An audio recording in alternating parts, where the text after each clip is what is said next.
వంగవీటి రంగా రాజకీయ వారసుడిగా రాజకీయ రంగ ప్రవేశం చేసిన రాధాకృష్ణ గెలిచి ఎమ్మెల్యేగా చట్టసభల్లో అడుగుపెట్టింది మాత్రం ఒకే ఒక్కసారి. అదే 2004 ఎన్నికల్లో ఆయన కాంగ్రెస్ నుంచి ఎమ్మెల్యేగా గెలిచారు.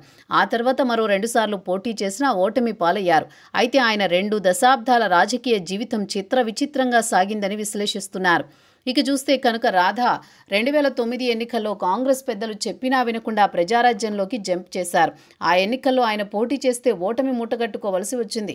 అదే కాంగ్రెస్లో ఉంటే గెలిస్తే అధికార పార్టీలో ఉండడమే కాదు, సామాజిక రాజకీయ సమీకరణాలు కలిసి వచ్చి ఆనాడే మంత్రి ఉండేవారు కదా అని కూడా చర్చగా ఎప్పుడూ వస్తుంది.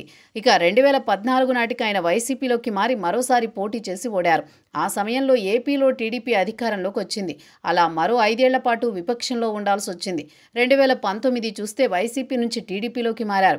కానీ వైసీపీ అధికారంలోకి రావడంతో మళ్లీ విపక్షంతో సాహసం చేయాల్సి వచ్చింది. ఇక 2024 మరోసారి రాంగ్ స్టెప్ రాధాకృష్ణ వేయలేదని అంటారు. ఆయనకు వైసీపీ నుంచి ఆహ్వానం వచ్చినా చేరలేదు.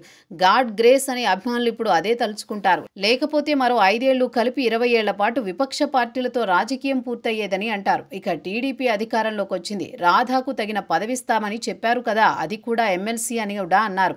కానీ ఏనర్థానికి దగ్గర పడుతున్నా ఏ పదవి దక్కలేదు, చిక్కలేదు అని అభిమానులు బాధపడుతూ ఉంటారు. కూటమి అధికారంలోకి వచ్చాక ఎమ్మెల్సీ పదవులు చాలా వరకు భర్తీ చేసినా రాధాకు ఛాన్స్ మాత్రం దక్కలేదు. రాధాకు ఏ పదవి లేకపోవడం తమకు బాధగా ఉందని అనుచరులు అంటున్నారు. కానీ ఏపీలో చూస్తే సమీప భవిష్యత్తులో ఎమ్మెల్సీ పదవులు ఖాళీ అయితే లేవు. 2027లో మాత్రం భారీ ఎత్తున ఖాళీ కాబోతున్నాయి. దాంతో అప్పటిదాకా ఎదురుచూపులు తప్పవని అంటున్నారు.